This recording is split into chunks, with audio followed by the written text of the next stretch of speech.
Iran versus America మధ్య మళ్లీ యుద్ధం మొదలైనటువంటి నేపథ్యంలో అమెరికా ప్రెసిడెంట్ ట్రంప్ సంచలన ప్రకటన చేశారు. టెహ్రాన్తో శాంతి చర్చలు అత్యున్నత స్థాయికి చేరాయని, ఇరాన్ నాయకత్వం చర్చలకు ఆమోదం తెలిపిందని ట్రంప్ తెలిపారు. దీంతో షెడ్యూల్ చేసిన వైమానిక దాడులను నిలిపివేసినట్టుగా వెల్లడించారు.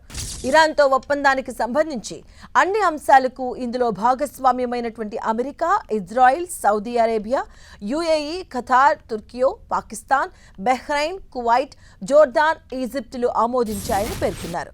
త్వరలోనే ఒప్పందం కుదుర్చుకునే ప్రదేశం, సమయం తదితర అన్ని వివరాలు వెల్లడిస్తామని ట్రంప్ తెలిపారు.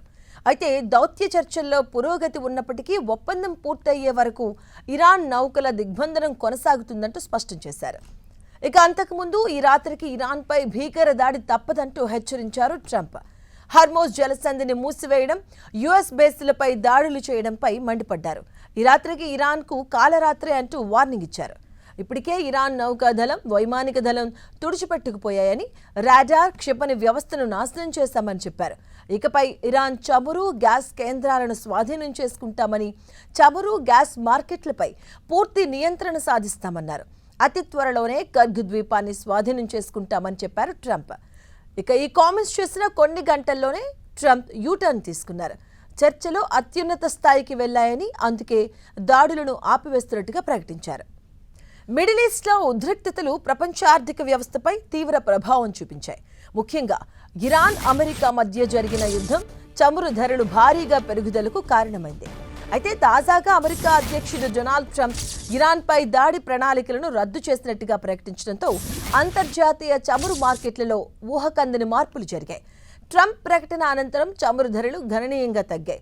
బ్రెంట్ క్రూడ్ ఫ్యూచర్స్ సుమారుగా 3.6% తగ్గి బ్యారెల్కు $89.73 చేరుకోగా, US West Texas Intermediate crude futures కూడా అదే స్థాయిలో తగ్గి $86.83కు చేరింది. ఈ తగ్గుదల పెట్టుబడిదారుల్లో తాత్కాలిక ఊరటను కలిగించింది. ఇరాన్పై అమెరికా కఠిన చర్యలు తీసుకుంటుందన్న హెచ్చరికలు, అలాగే మిడిల్ ఈస్ట్లో పెరుగుతున్న ఉద్రిక్తతలు ప్రపంచ మార్కెట్లలో ఆందోళనకు కారణమయ్యాయి. చమురు సరఫరా మార్గాలపై ప్రభావం పడవచ్చన్న భయంతో ధరలు పెరుగుతూ వచ్చాయి. అయితే పరిస్థితులు మారడంతో మార్కెట్ దిశ కూడా వెంటనే మారిపోయింది. ట్రంప్ ప్రకటనలో తుది ఒప్పందానికి సంబంధించిన పూర్తి వివరాలు ఇంకా వెల్లడించలేదు. ఒప్పందం పూర్తయ్యే వరకు పరిస్థితులు పూర్తిగా స్థిరపడినట్లు చెప్పలేని పరిస్థితి నెలకొంది. అయినప్పటికీ సైనిక చర్యల భయం తగ్గడంతో ప్రపంచ చమురు మార్కెట్లు తాత్కాలికంగా స్థిరత్వం దిశగా కదులుతున్నాయి.